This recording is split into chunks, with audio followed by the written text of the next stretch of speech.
अस्सलाम वालेकुम जी वीरो सोने की हाल है ठीक ठाक हो।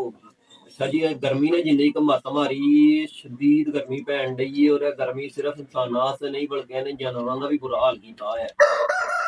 गर्मी है तो सब तो ज्यादा असर बकरी फार्मिंग दे विच जेहड़ा हुंदा जावां ते हुंदा छोटे बकरियां दा बड्डियां बकरियां बकरे भी माड़े ते हुंदे ने लेकिन उन्हां दी सिर्फ सेहत दी हद तक हुंदा है लेकिन जेहड़े छोटे जां ने 2-3 माह दे 4 माह दे इन्हां दा की हुंदा है कि इही उमर हुंदी है दुद्ध पींदे हुंदे ने ऐसी उमर च इन्हां दी ग्रोथ होंदी है लेकिन जिन्नी गर्मी पैन डई है गर्मी इन्हां दी ग्रोथ रोक दिंदी है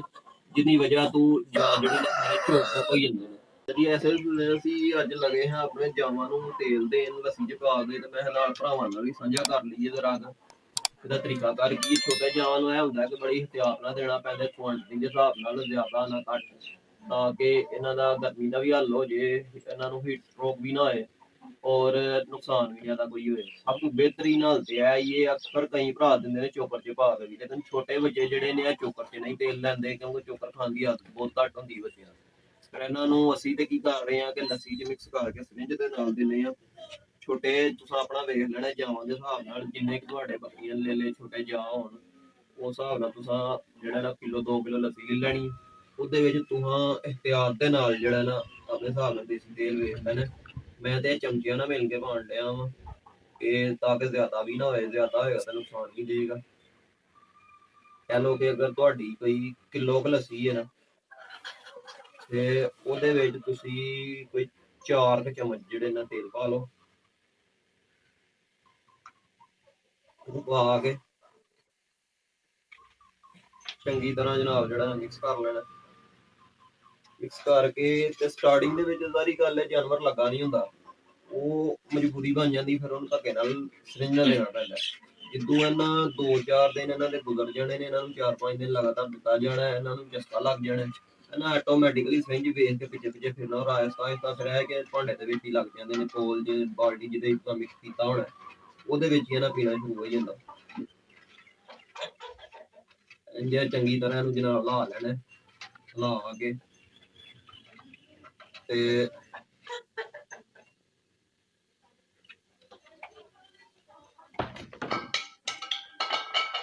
ਲਾ ਕੇ ਇਹਨੂੰ ਚੰਗੀ ਤਰ੍ਹਾਂ ਜਨਾਬ ਦੁਨੀਆ ਭਰ ਨੂੰ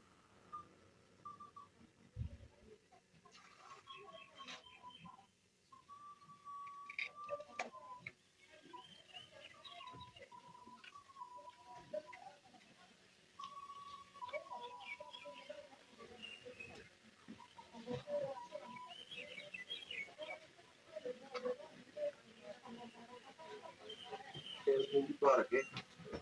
ਫੜ ਲਓ ਇੰਜ ਜਨਾਬ ਜਾਰ ਨੂੰ ਫੜ ਕੇ ਲਗਾਤਾਰ ਜਿਹੜਾ ਨਾ 2-3 ਦਿਨ ਤੁਸੀਂ ਧੱਕੇ ਨਾਲ ਫੇਰਨਾ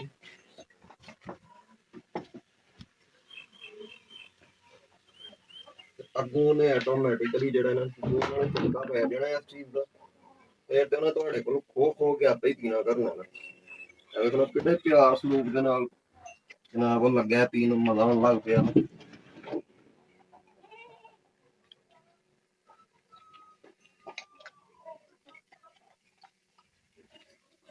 ਜਿਹੜਾ ਨਾ 4-4 5-5 ਸਰਿੰਜਾਂ ਜਨਾਬ ਤੁਸੀਂ ਆਪਣੇ ਜਾਵਾਂ ਨੂੰ ਦਿੰਦੇ ਜਾਓ ਔਰ ਇਹਦਾ ਬੈਨੀਫਿਟ ਇਹ ਹੋਏਗਾ ਕਿ ਜਾਵਾਂ ਦੀ ਗਰੋਥ ਨਹੀਂ ਰੁਕੇਗੀ ਦੁੱਧ ਜਿੰਨਾ ਮਰਜ਼ੀ ਵੀ ਜਾ ਪੀਂਦਾ ਹੋਏ ਨਾ ਇਹਨਾਂ ਦਿਨਾਂ ਦੇ ਵਿੱਚ ਆ ਕੇ ਜਿਹੜਾ ਨਾ ਇਹਨਾਂ ਚੀਜ਼ਾਂ ਦਾ ਇਹ ਪ੍ਰੋਟੋਕੋਲ ਦੇਣੇ ਪੈਂਦੇ ਨੇ ਨਹੀਂ ਤੇ ਗਰਮੀ ਮੱਤ ਮਾਰ ਦਿੰਦੀ ਜਾਵਾਂ ਨੂੰ ਔਰ ਇਹ ਹੀ ਦਿਨ ਹੁੰਦੇ ਨੇ ਜਾਵਾਂ ਦੇ ਵਧਣ ਦੇ ਅਗਰ ਇਹਨਾਂ ਦਿਨਾਂ 'ਚ ਜਾਵਾਂ ਦੀ ਗਰੋਥ ਨੂੰ ਮੁਤਾਸਰ ਹੋਈਏ ਤਾਂ ਫਿਰ ਉਹ ਸਾਰੀ ਜ਼ਿੰਦਗੀ ਆ ਜਾਵਾਂ ਤੇ ਅਸਰ ਰਹਿੰਦਾ ਉਹਨਾਂ ਦੀ ਗਰੋਥ ਨੂੰ ਕਰਦੀ ਹੁਣ ਮਾਸ਼ਾਅੱਲਾ ਸਾਡਾ ਪੱਠਾ ਹੈ ਇਹ ਤਕਰੀਬਨ ਕਹਿ ਲਓ ਕਿ 2.5 ਮਾਹ ਦਾ ਹੋਇਆ 2-2.5 ਮਾਹ ਦਾ ਠੀਕ ਹੈ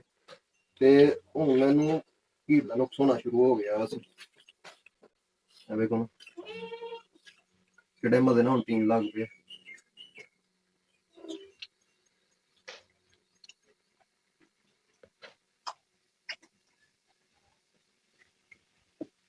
ਪਹਿਲਾਂ ਸਟਾਰਟਿੰਗ 'ਚ ਹੋ ਸਕਦਾ ਜਾਨਵਰ ਤੰਗ ਕਰਨ ਲੇਕਿਨ ਜੋ 1-2 ਦਫਾ ਤੁਸੀਂ ਉਹਨਾਂ ਨੂੰ ਪਿਆਓਗੇ ਆਟੋਮੈਟਿਕਲੀ ਜਾਨਵਰ ਇਹਦੇ ਤੇ ਲੱਗ ਜਾਣਗੇ ਫਿਰ ਜਨਾਬ ਉਹਨਾਂ ਕਹਿਣਾ ਕਿ ਹੁਣ ਬਸ ਲਾਈ ਜਾਓ ਤੇ ਪਿਆਈ ਜਾਓ ਔਰ ਅਗਰ ਇੱਕ ਦਫਾ ਇਹਦੇ ਤੇ ਜਾਨਵਰ ਲੱਗ ਗਏ ਅੱਛਾ ਜੀ ਇਹ ਵੇਖੋ ਇਹ ਤੰਗ ਕਰੇਗੀ ਕਿਉਂਕਿ ਇਹਨੂੰ ਸ਼ਾਇਦ ਅਸੀਂ ਪਹਿਲੀ ਦਫਾ ਦੇਣ ਲੱਗੇ ਲੇਕਿਨ ਜਦੋਂ ਇਹਨੇ 1-2 ਦਫਾ ਪੀ ਲੈਣਾ ਫਿਰ ਇਹਨੇ ਕਹਿਣਾ ਹੋ ਰਹੀ ਸਿੰਜ ਵਾਲਾ ਤਰੀਕਾ ਹੈ ਵੀ ਕਿ ਵੱਡਾ ਜਾਨਵਰ ਹੋਏ ਉਹਨੂੰ ਤਾਂ ਬੰਦਾ ਬੋਤਲ 'ਚ ਦੇ ਲੈਂਦਾ ਲੇਕਿਨ ਛੋਟਾ ਬੱਕਰੀ ਲੈ ਲਾ ਜਿਹੜਾ ਇਹਨੂੰ ਸਿਰਿੰਜ ਦੇ ਨਾਲ ਹੀ ਸਕੂਨ ਲੈਂਦਾ, ਗਲੇ ਲਾ ਕੇ ਇਹਨੂੰ ਸਕੂਨ ਦੇ ਨਾਲ ਜਨਾਬ ਸਿਰਿੰਜ ਦੇ ਵਿੱਚ ਪਿਆਉਂਦੇ ਜਾਓ।